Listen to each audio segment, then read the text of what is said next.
Bonjour, je suis ravie d'être la marraine de ce festival, le festival Science Infuse, parce qu'aujourd'hui, c'est encore plus que nécessaire de pouvoir réunir tous les acteurs, les actrices de ce monde de la science, que ce soit les chercheurs, que ce soit les enseignants, les entreprises, car on a un véritable enjeu, un enjeu à la fois d'attirer les talents, évidemment tous les talents avec toutes les opportunités que nous avons dans le monde, dans le domaine de la science, que ce soit dans la santé, dans l'énergie, dans l'informatique, l'intelligence artificielle, la physique quantique.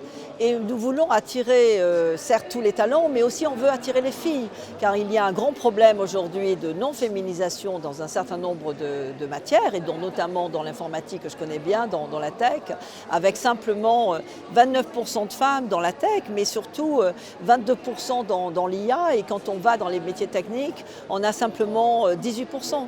Donc aujourd'hui, il faut pouvoir démarrer très jeune, il faut pouvoir attirer les filles, il faut créer pour elles en fait des possibilités de carrière, valoriser en fait leur choix et créer surtout un environnement qui soit le plus bienveillant, le plus ouvert et non sexiste, qui va leur permettre d'embrasser ces carrières formidables dans lesquelles elles vont pouvoir tout le temps innover, elles vont pouvoir tout le temps découvrir autre chose et surtout façonner un monde qui sera un monde qui nous ressemble. Aujourd'hui, 88% des solutions d'intelligence artificielle sont façonnées par des hommes. Ça ne peut plus continuer. Il faut absolument que les filles viennent et que les femmes soient là, derrière aux manettes, pour nous permettre de créer un monde qui ressemble. Le festival Science Infuse, il a vraiment atteint ses objectifs.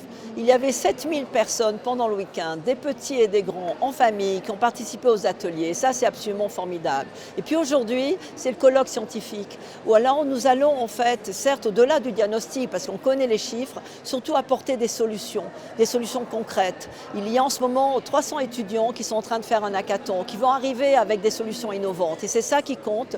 Il faut absolument, aujourd'hui, c'est un impératif stratégique. C'est un enjeu à la fois, non pas simplement d'équité et de justice, mais c'est un enjeu de compétitivité, d'attractivité pour la France et de résilience démocratique. Donc bravo à Science Infuse.